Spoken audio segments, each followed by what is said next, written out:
Canadian शहरी हरदीप सिंह का Canada में कत्ल। कैनेडियन हुकूमत ने भारत को मुल्क में दखल अंदाजी करने का जिम्मेदार करार दे दिया है।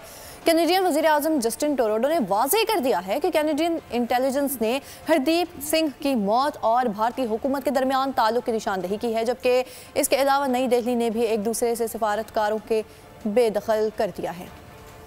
भारत की क्रॉस बॉर्डर टेररिज्म कनाडा में कैनेडियन शहरी को कत्ल करवा दिया। हरदीप की मौत के पीछे भारतीय हुकूमत के हाथ है। कैनेडियन इंटेलिजेंस ने निशानदही कर दी। दोनों ममालिक में हालात कशीदा हो गए। ओटावा और नई दिल्ली में एक दूसरे के सिफारतकारों को बेदखल कर दिया। कनाडा ने इंटरनेशनल फोरम्स पर मामला उठाने की धमकी दे दी। भारत बिलबिला उठा। कैनेडियन वजीर आजम जस्टिन ट्रूडो बोले, कैनेडियन सरजमीन पर शहरी के कत्ल में गैर मुल्की हुकूमत का मुलव्विस होना हमारी खुद मुख्तारी के खिलाफ है। कनाडा की वजीर खारजा मेलानिया जूली ने मीडिया को बताया कि ताइनात भारतीय सफीर पवन कुमार कनाडा में रॉ का सरबराह था। मुल्क बदर कर दिया गया है। आजाद खालिस्तान तहरीक के रहनुमा हरदीप सिंह को 18 जून को कनाडा में गुरुद्वारे के सामने फायरिंग करके कत्ल किया गया।